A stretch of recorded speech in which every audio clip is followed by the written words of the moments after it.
Okay, well, I hope everyone's caught up with tea and coffee and you're all set to go. It gives me great pleasure to introduce Richard Barrett, who will give us the keynote lecture now. Richard is currently a senior advisor to the Soufan Group, was previously with the Secret Intelligence Service, better known as MI6, and then went to work for the United Nations monitoring team, where he was looking at Al-Qaeda and the Taliban. So I can think of few people who are better placed to really give us a big picture now on what is happening and the context in which we should be thinking about some of these issues. I will just say also this is going to be quite a tight session because Richard has to get away. So once he's done, there may be time for questions, but if there's not, please understand the reasons for that. So Richard. I wanted to start with a sort of general overview of when we look back over this last month and we think of all the attacks there have been that themselves followed a rather bloody Ramadan period. There's so many things that are terrorism or appear to be terrorism happening at the moment that it almost seems that things are out of control. Nancy said that maybe we should be treating terrorism as a condition rather than a disease, but it seems to be fairly contagious, whatever it is, and the spread is remarkable, and even one might say offering some solace to the Islamic State and those other people who may believe we're heading for the apocalypse. I don't think that we should be too concerned about terrorism. I don't think we should be as concerned that we are. Although it's very much more widespread perhaps than we would like it to be, certainly than we would like it to be, and also than we think that it should be after 15 years now of effort to try to defeat it. It's still should be a really relatively minor irritation in our lives. And I'm talking now as a European, and I guess most of you are probably from Europe or Western countries. And one shouldn't forget that when we think about Nice and the Normandy attack recently, which has been mentioned several times already, we shouldn't forget that also in July there were many other attacks on, or much bigger attacks too, not necessarily than Nice, but certainly than Normandy. For example, the one in Dhaka on the Holy Café, the one in Baghdad that killed about 325 people, which I think was the biggest single death toll from an attack in Iraq since 2003. An attack on Hazara in Kabul the day before the Anspach attack in Germany, the backpack bomb, which killed, I think, about 80 Shiite Hazara demonstrating in Kabul. A major al-Shabaab attack in Mogadishu, which was the same day as the attack in Normandy. And of course, the day after that, a huge bomb in Qamishli in Syria. And in addition to those ones, which were sort of headline attacks, there were attacks, as are always the case, in Libya, in Nigeria, in Pakistan, Philippines, in Turkey, in Yemen, and even one in Medina, which Shiraz referred to a little earlier, which I think may be of particular significance. Even in places where there haven't been attacks, then attacks are very likely to occur. Andrew Parker, indeed, here said, head of security service here, said the other day that he thought an attack in the UK was very likely. And as I said, this is after 15 years of enormous investment, billions and billions of dollars of investment in countering terrorism. A diversion of effort from many other things which taxpayers could have argued might be better recipients of their money. But also, of course, gave rise to a huge interest in terrorism, and of course your presence here illustrates that. I think if we were speaking in this time in 2001, the audience might be 5 or 6.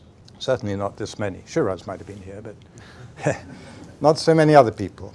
And I noticed that shortly after the Orlando attacks in the States, there was an NBC poll which came out, so that was just last month, showing that 24% of Americans, almost a quarter of all Americans surveyed, regarded terrorism as the most important issue to them.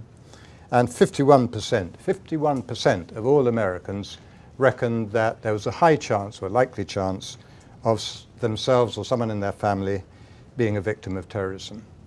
Well, it is ridiculous, isn't it? In fact, the chances of your being affected by terrorism in the United States is probably 1 in 5 million or even less than that.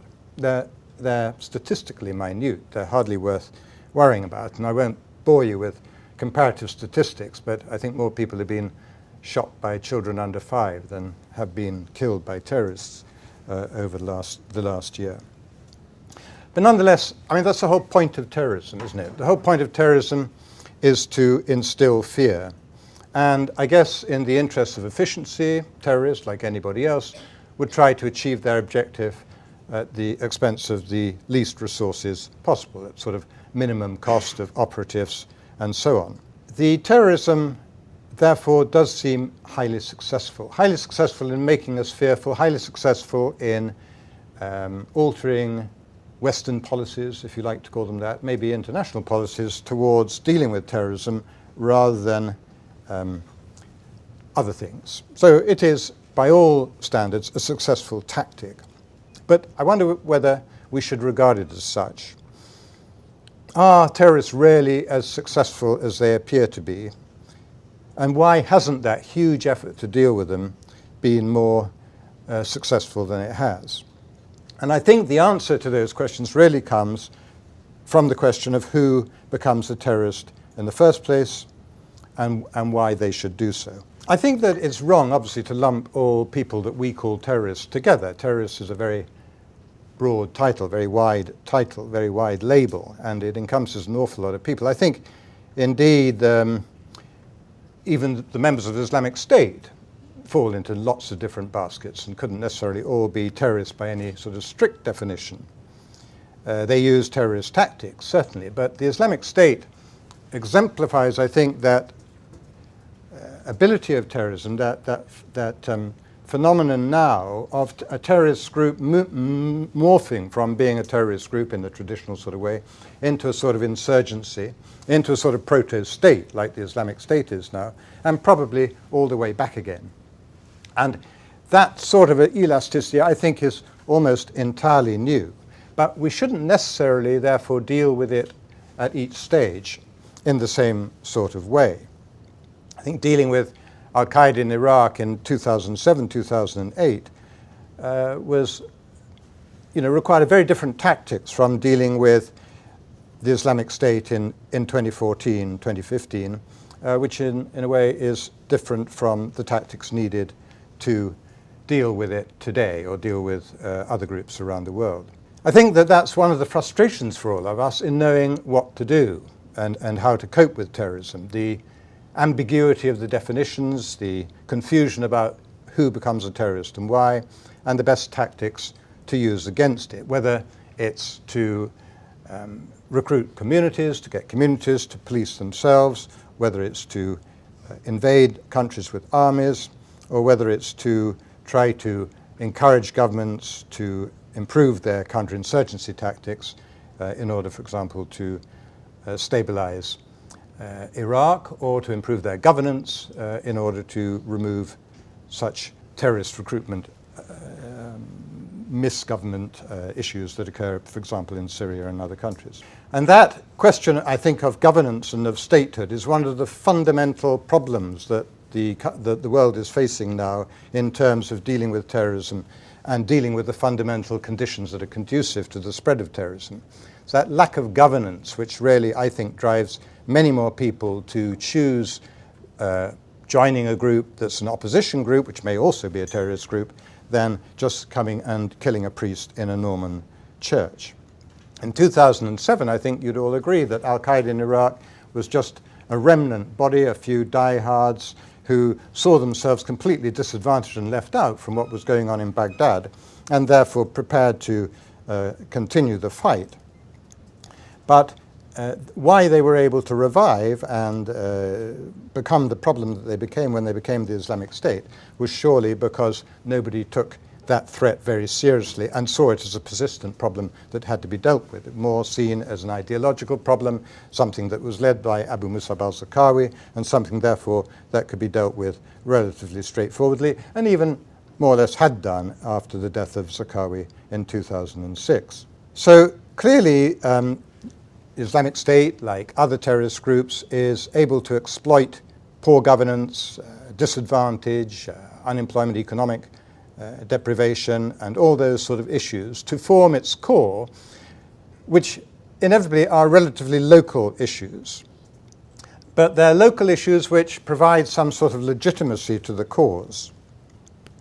They can not just say this is because you're Muslim, but it's because you're Sunni, or this is not because you're living in this particular area, but because the people in that particular area, whether or not they're the same faith and sect as you, decide that you should not have the opportunities that they do.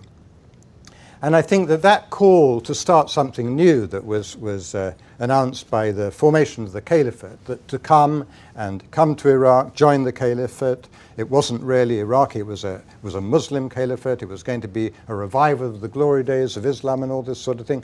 Had enormous resonance among lots and lots of people, but actually was the expression of ambition by a relatively simple Iraqi movement that wanted to move back towards gaining power in Iraq. And I think many of the people in Iraq who supported it would have seen it as that, and would have seen the declaration of the caliphate, for all its historical resonance, as being something that would just help them achieve their objectives, rather than starting something new.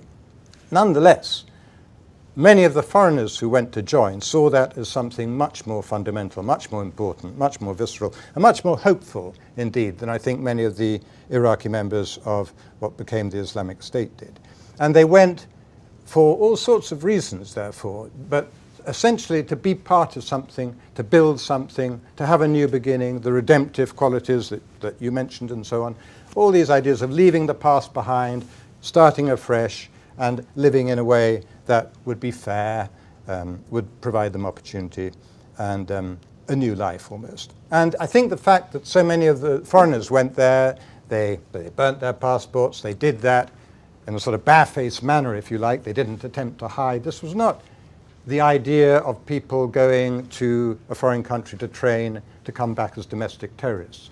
So the issue of being a foreign fighter was really very different from the concept of being a domestic terrorist. And indeed, the Islamic State at that time was allowing them to do that. It was producing these videos, was letting them be disseminated, and so on.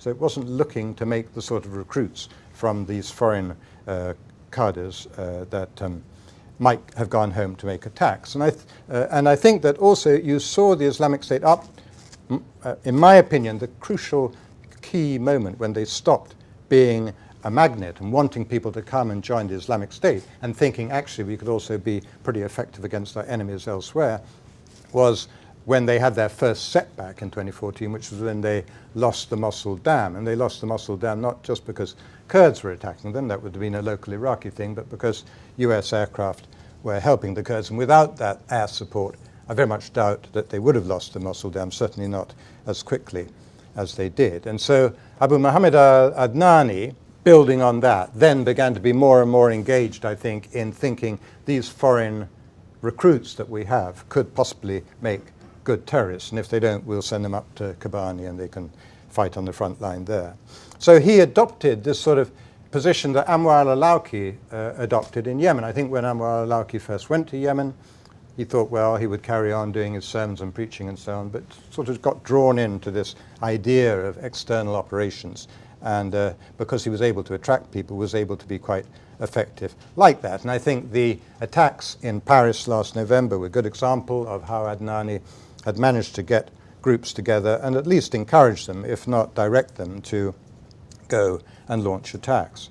But other attacks, the more recent attacks, like Nice and so on, I think are much more, well, I don't know the connections between the attacker in Nice and the Islamic State. I don't think that's quite clear yet. But for the Islamic State, clearly, attacks like in Nice, in Würzburg, in Normandy, in Ansbach and so on, where they have some indication from those people that they made an effort at some point to pledge allegiance to Abu Bakr al-Baghdadi or show that they supported the Islamic State. Clearly, they will claim those for their own. But whether they would have the capacity to mount further attacks on the scale of the November attack in Paris and the March attack in Brussels, I wonder. And I think that we don't make it difficult for them by the fact that whenever an attack occurs, for example, the attack in Munich the other day, the immediate reaction is, oh, well, he looks foreign, he must be Muslim, therefore it's a terrorist attack probably inspired by the Islamic State, and wasn't that Allahu Akbar he was shouting just now? Well, no, it wasn't. It was, you filthy foreigners, or something equivalent to that in German, that he was shouting, because he was inspired much more by Breivik and the right wing than he was by any Islamist cause. But that's fine for Islamic State. That's great for Islamic State. And it comes back to this idea that I mentioned before about the efficiency of the use of resources, about doing enough to get yourself in the headlines, to get everybody thinking, yeah, okay, these guys are behind everything bad that happens. Anything that divides society, whether it's a right-wing attack or a left-wing attack, in fact helps the Islamic State and other groups like that. And I think, indeed, if we go back to the Hazara attack in Kabul, which was the first major attack, I think, on Hazara since the Afghan war started, certainly the biggest anyway. Again, the Afghan war has really survived without having the injection of that further poison of sectarianism, much more about power groups, warlords and stuff like that, tribes, this sort of thing.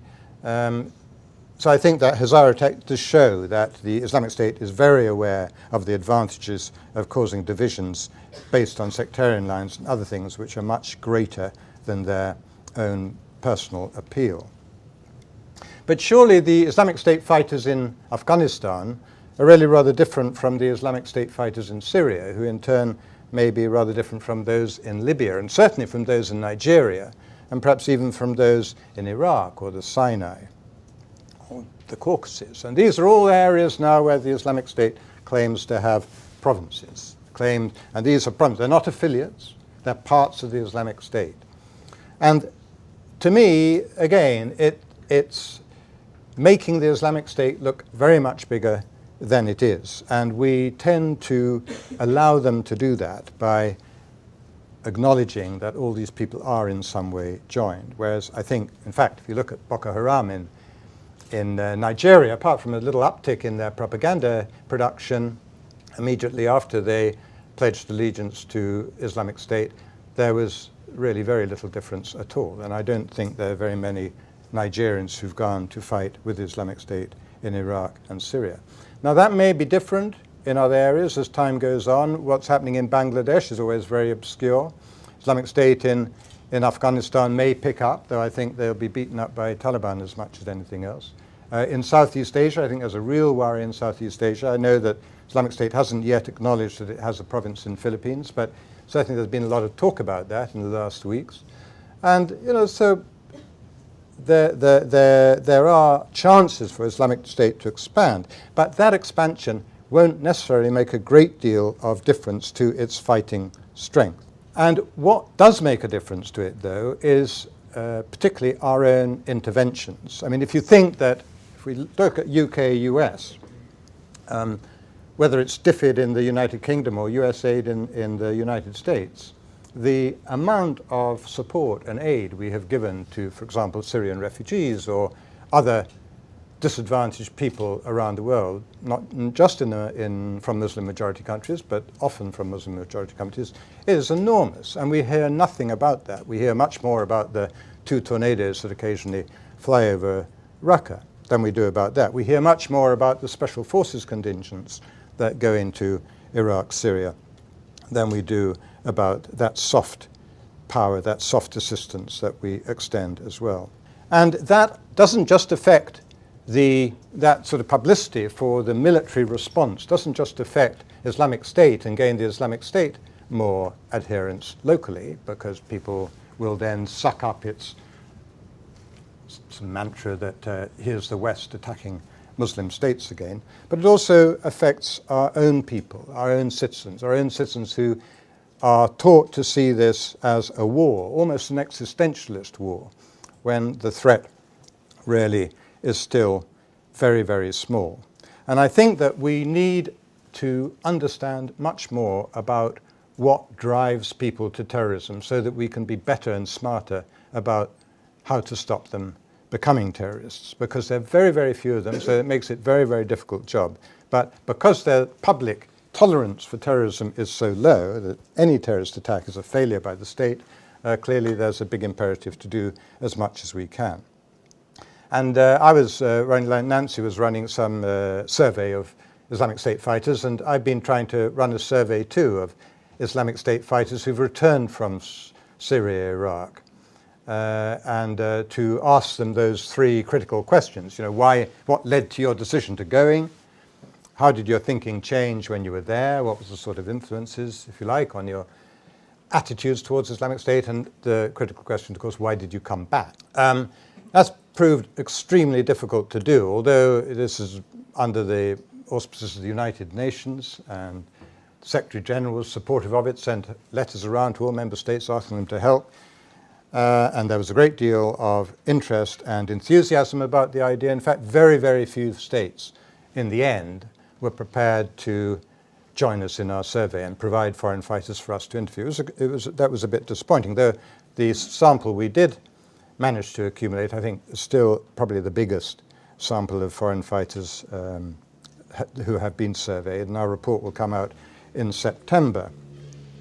But without understanding why people do these things, I think it's very difficult to put in perspective what the response should be and to make it proportionate to the threat. I think that so far as foreign fighters are concerned, I've already said I think it's wrong to conflate foreign fighters with domestic terrorists. Some things are clear, and first is pretty obvious that they're not all the same. The second is that despite being exposed to so much violence and everything, they're not necessarily violent when they come back. I mean, they may be unpredictable in the future, which makes them a long-term risk, but they're not necessarily bent on violence. A lot of them want to leave it behind. These are people who've left, of course, though. And similarly, for my next point, they're not particularly ideologically driven. Now, the ones who are ideologically driven clearly are more likely to stay than to come back. But we should recognize that many of the people, despite going there, despite going through the Sharia courses at the beginning of their stay with the Islamic State, do not necessarily get affected by the Kool-Aid. Also, I think that the longer the Islamic State lasts, the less appeal it has. And I think there have been some recent surveys to suggest that its appeal is declining. Certainly, the flow of foreign fighters from Western countries has slowed really to a trickle now. From this country, for example, hardly anybody is going at all, maybe one a week or so, but no more than that. When you think how many were going in the past, that's a big reduction. And why is that, we should be asking too? What's happened? Because it's not that we've stopped 125,000 Twitter accounts in the United States have stopped, I think, 125,000 Twitter accounts of the Islamic State. The British have taken down 55,000 different posts on the internet which were considered supportive of the Islamic State. No, it's not because of that. It's because the whole idea of the Islamic State, I think, is running out of gas here in the UK and I would hope in Europe. And I think that attacks like we've seen recently in Germany and France have to be looked at in that context as being possibly connected with Islamic State, marginally connected with Islamic State, but not Islamic State directed and organized. All right, you can argue, well, perhaps our counterterrorism measures are working, and perhaps they are, because who knows what would have happened if we hadn't done them. But in the military sense, and in this sense of trying to prevent people from joining these groups, I don't know of any terrorist group which stopped because it ran out of recruits. Terrorist groups don't normally run out of recruits. There's always somebody who's going to join in and do something somewhere. You don't need very many. And so far as the leadership's concerned, yes, there may be examples of terrorist groups ending through a process of decapitation. Sendero Luminoso, for example, might be one. The Baader-Meinhof group might be one too. But I don't think that Al-Qaeda or Islamic State is going to end because of decapitation. Nonetheless, because we have this war response in Syria, Iraq, Afghanistan, and so on, Libya possibly soon as well, Yemen, we have this war response. And because we talk about it in such terms here at home, for example, after the Charlie Hebdo attack, it was January of last year. The state of emergency in France has probably lasted since then. I don't know whether there were any little gaps, but there's certainly still in force now. And has that made France safer to have 10,000 troops on the streets? You can't guard every church, and I don't suppose anybody would want to live in a society where that was possible.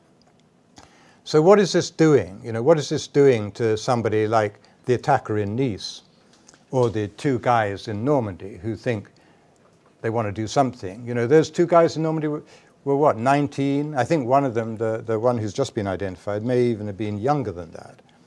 And the guy in Würzburg, he was 17, the guy on the train with his axe and so on. These are very, very young people, and they're going to be very influenced by the things going on around them. As somebody said earlier, I think it was Alberto, that they aren't sitting in libraries reading a lot of books and working out what they should do about this. They're very, very subject to influences through media and other people that they talk to, which allow them to glorify their acts as an act of heroism and a solution to all their sort of teenage angst. How do you deal with that? Well, as I say, I don't think you deal with it necessarily by putting 10,000 troops on the street, but you do have to think about it. Is it a social services problem? Is it some other educational problem? Is it an employment problem? Is it an integration problem? I don't know, but there's millions of people who feel that they could be better employed or employed at all, who wish they'd had a better education, who feel discriminated against, who belong to minority groups. And they're not terrorists. We have very few of them. So that's what makes me think that our response at the moment is completely disproportionate to the threat. That we have to learn somehow to encourage public resilience. That we have to believe in our own societies that they're strong enough to withstand the threat of terrorism, the threat that people like the Normandy church attackers are trying to provoke some sort of Christian-Muslim battle or something. They won't do that. It won't succeed. It won't happen. We know it won't happen. But let's not even think that it might happen, because I think that plays so much into the hands of terrorists. And I know, of course, the media will be the media. The media will report these stories. There's a considerable public interest in these stories, and it's quite right that they should report them. But I think that when we look at what government does, we can see that there's a political response to public fear. And that, I think, is providing exactly what terrorists want to do. And there should be a political response to public fear, which is to calm public fear. To say, yes, there will be attacks. Sure, there'll be attacks. And people will get killed. And there's a tiny, tiny, tiny chance that you might get killed or someone close to you might get killed. But this is life. That's crossing the road type of thing. Okay.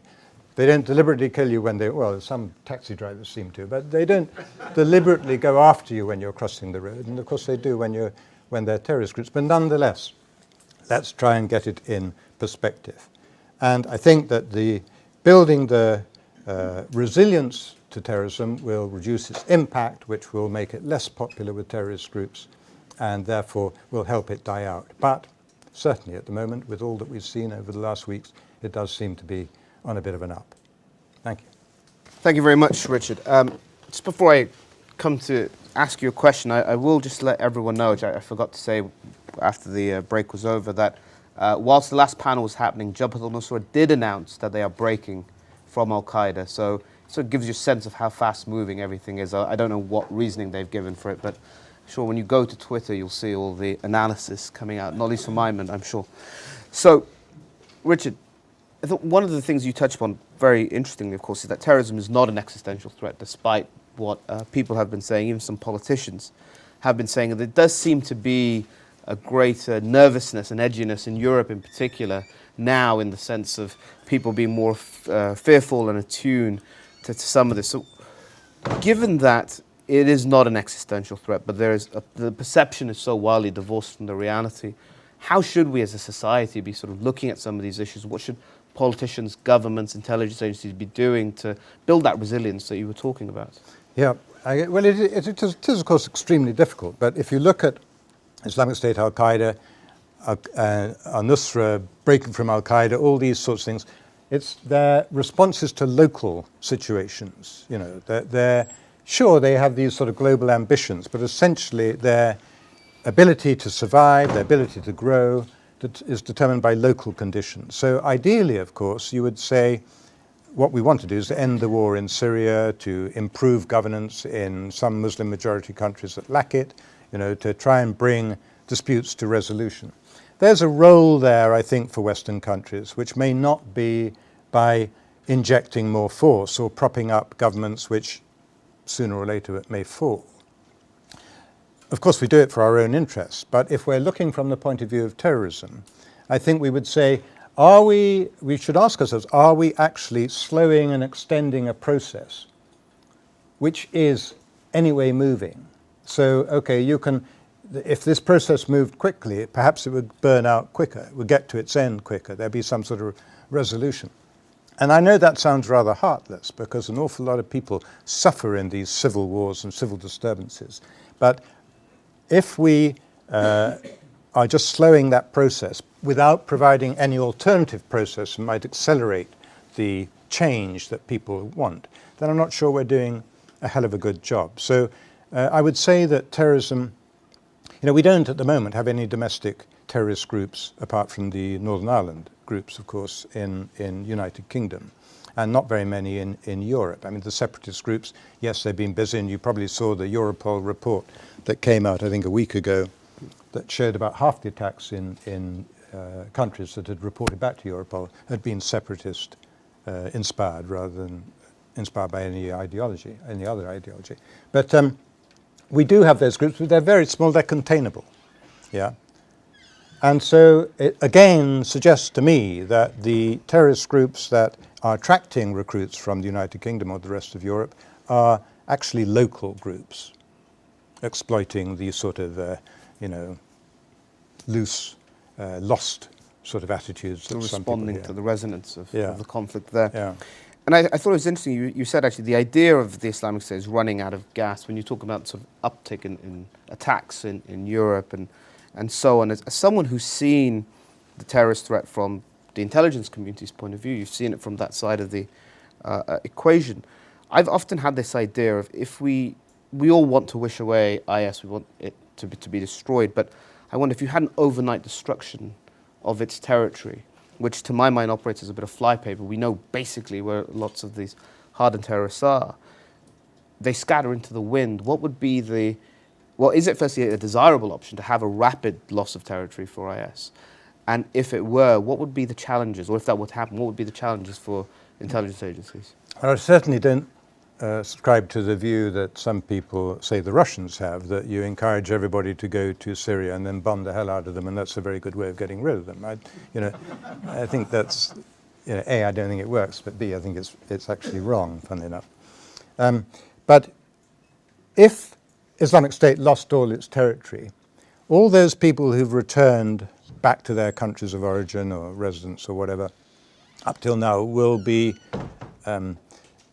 they will be seeing other returnees who are not voluntary returnees, they're forced returnees coming back. And those forced returnees, those committed people who feel that the opportunity of the caliphate has been destroyed, or that the objectives of the Islamic State have been ignored and have been, if you like, cancelled out by the actions of the West or the other countries that they come from, then when they get home, I think there's a danger of them wanting to carry on the fight locally, but also regrouping with the other earlier returnees who might say, well, yeah, I got back, but it wasn't much better here either, so what should we do now? And I think that we saw that, for example, in Tunisians going back to Tunis and then going over to Libya, for example, quite a lot of that. And then again, there will always, if you took back Raqqa and Mosul, and I agree with you, it's quite unlikely that's going to happen anytime soon, but if you took back the Islamic State territory, I think that there's lots of other countries in the world that people could go to join a cause and make it more of a problem. Hi, yeah, my name's Alex McDonald. I'm a journalist at the website Middle East Eye.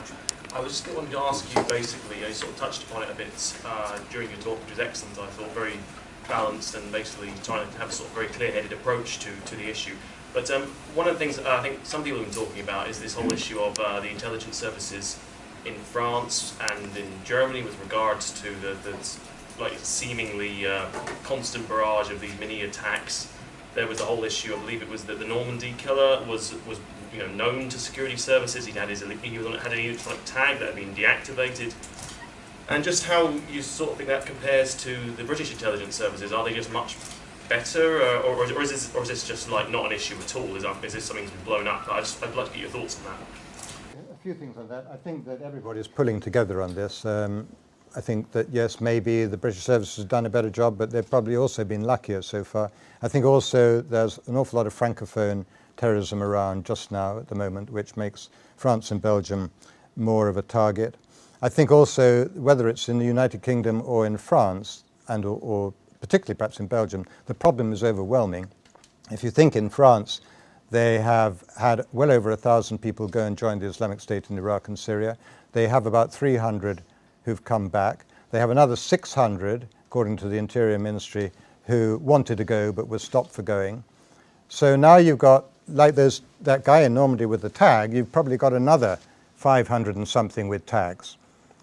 That's an issue for the Justice Ministry to look after. They have nothing like the resources, even if they brought in all the DGSI guys to help, and all the police to help too, to monitor 24/7 all those people. So I think that you can understand why these things happen. And if you bang them all up, if you throw them all in jail, I don't think that's an answer either. How long are you going to keep them there? Are they going to get more radicalized? Are they going to radicalize other people? You know, it's not an answer for more than 5 minutes. So I don't think we can blame intelligence services, law enforcement, or anything else. I think it's just something that's going to happen and could happen anywhere.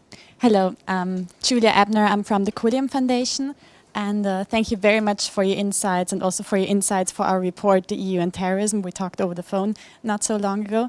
I have a question regarding what you said about the political response that we need.